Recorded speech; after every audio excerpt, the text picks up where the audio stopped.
অপরা একাদশীর মাহাত্ম্য ও সময়সূচি।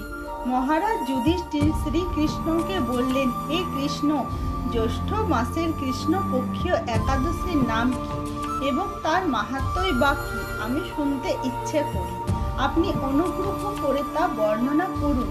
শ্রীকৃষ্ণ বললেন, হে মহারাজ, মানুষের মঙ্গলের জন্য আপনি খুব ভালো প্রশ্ন করেছেন। বহু পুণ্য প্রদানকারী ব্যক্তি জগতে প্রসিদ্ধি লাভ করে। ব্রহ্মহত্যা, গোহত্যা, ভ্রূণ হত্যা, পরনিন্দা, পরস্ত্রী গমন, মিথ্যা ভাষণ প্রভৃতি গুরুতর পাপ এই ব্রত পালনে নষ্ট হয়ে যায়। যারা মিথ্যা সাক্ষ্যদান করে, ওজন বিষয়ে ছলনা করে, শাস্ত্রের মিথ্যা ব্যাখ্যা প্রদান করে, জ্যোতিষের মিথ্যা গণনা ও মিথ্যা চিকিৎসায় রত থাকে, তারা সকলেই নরক যন্ত্রণা ভোগ করে। এই সমস্ত ব্যক্তিও যদি এই ব্রত পালন করে তবে তারা সমস্ত পাপ থেকে মুক্ত হয়। ক্ষত্রিয় যদি স্বধর্ম ত্যাগ করে যুদ্ধক্ষেত্র থেকে পালিয়ে যায় তবে সে ঘোরতর নরকগামী হয়, কিন্তু সেও এই ব্রত পালনে মুক্ত হয়ে স্বর্গগতি লাভ করে।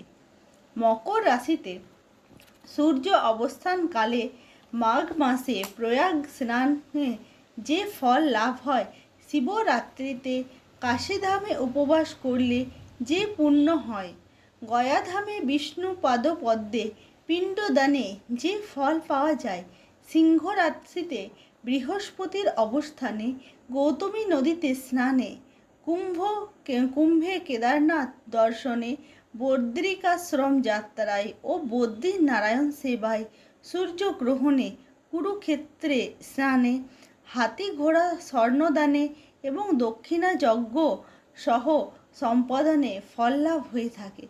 এই অপরাব্রত পাপরূপ বৃক্ষের কুঠার স্বরূপ, পাপরূপ কাষ্ঠের দাবাগ্নির মতো পাপরূপ, অন্ধকারের সূর্য সদৃশ এবং পাপ হস্তির সিংহ স্বরূপ।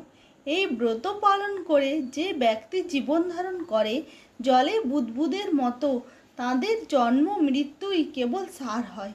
অপরা একাদশীতে উপবাস করে বিষ্ণু পূজা করলে সর্বপাপ মুক্ত হয়ে বিষ্ণু লোকে গতি হয়। এই ব্রত কথা পাঠ ও শ্রবণ করলে সহস্র গো দানের ফল লাভ হয়। ব্রহ্মাণ্ড পুরাণে এই ব্রত মাহাত্ম্য বর্ণনা করা হয়েছে। নিত্য নতুন ভিডিও পেতে চ্যানেলটা অবশ্যই লাইক, কমেন্ট ও শেয়ার ও সাবস্ক্রাইব করে রাখুন। হরে কৃষ্ণ, রাধে রাধে।